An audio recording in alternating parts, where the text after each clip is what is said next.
Hi friends, Jon here. Obviously you can't see me today, you can only hear me, and that's because we're trying a new type of video this week. Ever since we started making videos here at the Anima series, we have gotten a lot of questions about spoken word poetry. How do you write it? Where do you get your ideas? Write a piece for me to give to my girlfriend for Valentine's Day.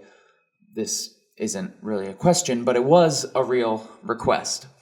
I said no.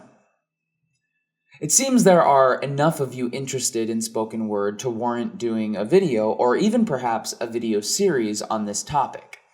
You can think of these videos as a free online class or seminar about spoken word. Now, don't worry, we'll still be making actual spoken word videos as well as 7-minute sermons and Ask Animas. In addition to all of that, we're trying this new experiment.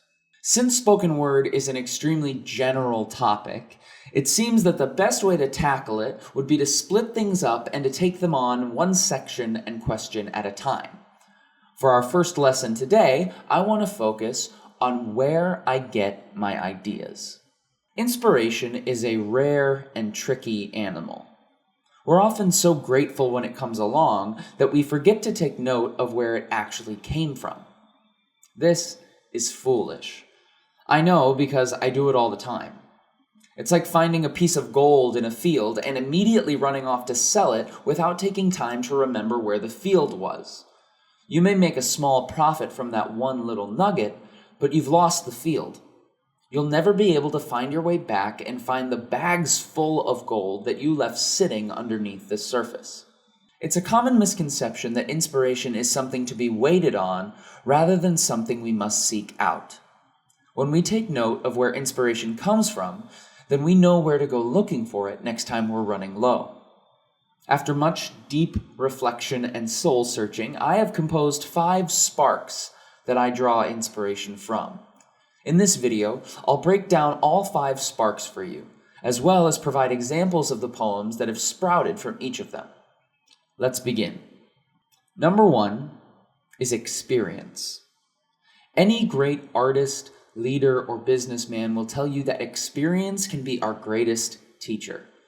It has been from my personal experience, both good and bad, that I have drawn inspiration for some of my most popular pieces. Many of you know the story behind Not Qualified. Shortly after starting the Anima series, I had received several emails, texts, and Facebook messages basically calling me a hypocrite.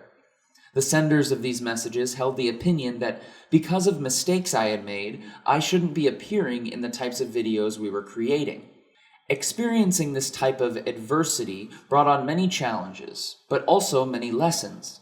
And writing Not Qualified helped me to not only deal with the adversity from an emotional standpoint, but it actually allowed me the opportunity to let the lessons sink deep into my heart and to turn those painful past experiences into a vehicle for good.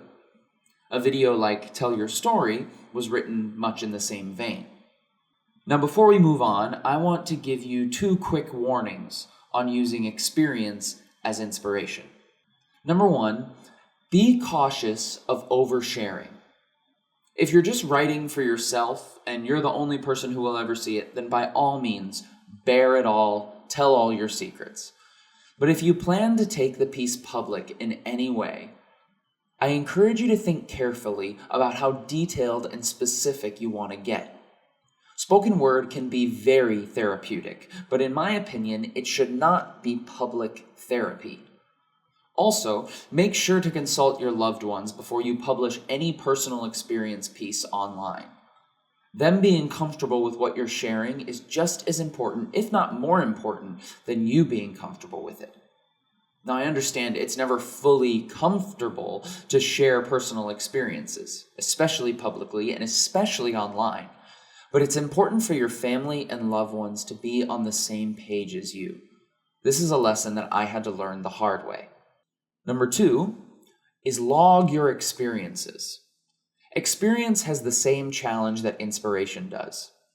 We get so caught up in the moment that we forget to record the experience in our minds as possible inspiration for future work.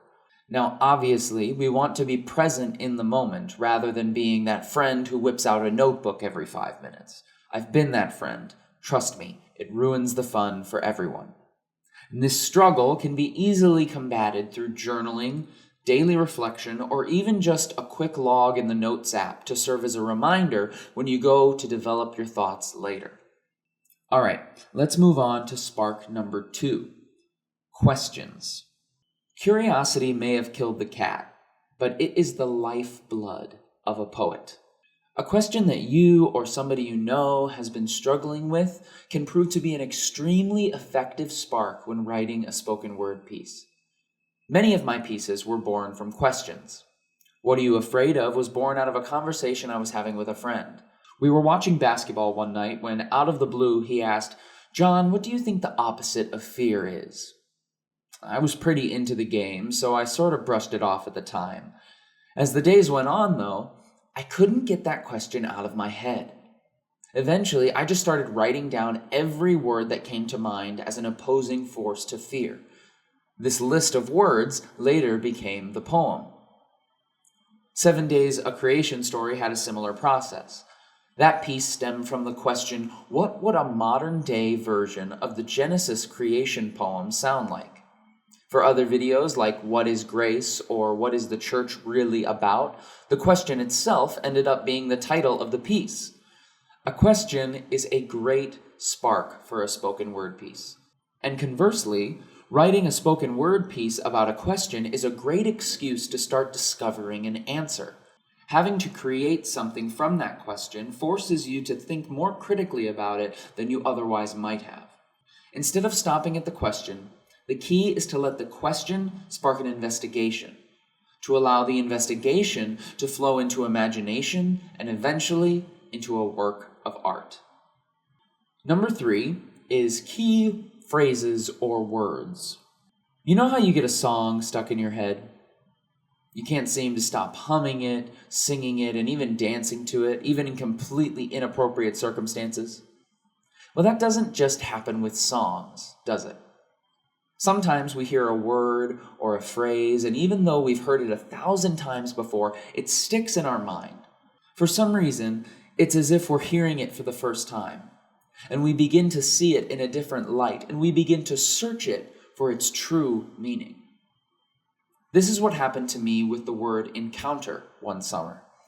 My sister and I were leading a bi-weekly worship gathering in our basement that we called basement worship. I know. How original. One day, as we were rehearsing, the word encounter fell onto my heart. I could have shaken it off, and maybe I did in the moment, but the word just wouldn't go away. Later that night, it hit me. That word encounter is really what worship is all about.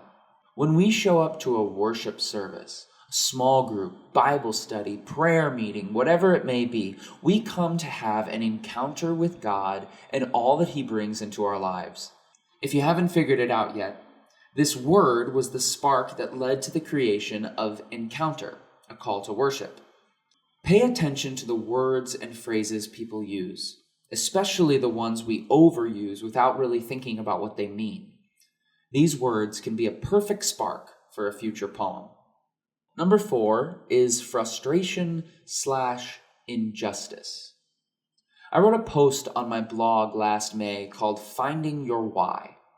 Your why is essentially your purpose in life, your reason for creating what you create and doing what you do. This why is often born out of a frustration we have or a righteous anger we're holding on to. All throughout high school, I went to my fair share of youth gatherings and Christian camps. While these times were some of the most transformative of my life, one element always left me feeling frustrated and unfulfilled. Every time a Christian adult would talk to me and my teenage friends about the subject of purity, their focus was almost solely based in the physical. It was all about how far is too far and what exactly constitutes sex. As my friends and I struggled down our path towards purity, with several detours, I grew increasingly frustrated with all the advice I was getting. I was so sick of hearing about tricks for behavior modification. It became clear to me that what I, my friends, and anyone who was struggling in the area of purity really needed was a revolution of the heart and of the spirit. Purity is not first and foremost a physical pursuit. Our physical actions are important, but that's not where the battle starts. Purity is an emotional and spiritual pursuit. This is why David says in the Psalms, "Create in me a pure heart, O God." It begins in the heart, and from a pure heart flows pure actions. It was my frustration around this purity conversation, mixed with my frustration towards the hurtful media messages directed towards young men and women, that led me to write both Who You Are, a message to all women, and Who You Are, a message to all men. A Godless Generation was very similar. This piece was born out of a frustration I had with how spiritual elders were dealing with the issues and struggles of young people in the church. I want to give you one short word of caution on this frustration spark. It can be very easy for a frustration-based piece to become very ranty and selfish. Some people make a living through creating rant-based art. For me personally, though, a frustration piece that I've written is only successful if it offers some sort of solution and is created with the hopes of encouraging others to make that solution a reality. And finally, spark number 5 is repeated biblical themes. This last one might be my favorite. Now, if you're not a Christian or you're still on the fence about the Bible, that's fine. This spark can be applied to other books, songs, or even historical events. I've always been a big fan of Joshua and the battle at Jericho. I love how insurmountable the enemy was. I love how completely counterintuitive God's battle plan seemed, and I love how God waits until the last possible second to enact it. While I was thinking about this one day, I started to realize that God does the same thing all over the Bible. In almost every book of Scripture, you can find a story of some insurmountable enemy, a counterintuitive plan, and a God waiting until the last possible second to bring the hope that is needed. This realization led to what became the wall, a hopeless situation.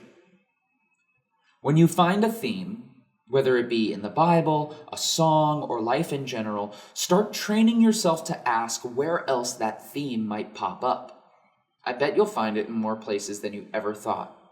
This specific technique is what helped me to write The Little Things, as well as our entire More Than a Metaphor series.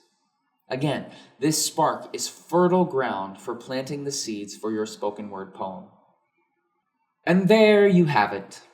My 5 sparks of inspiration for creating spoken word pieces, blog posts, video ideas, you name it.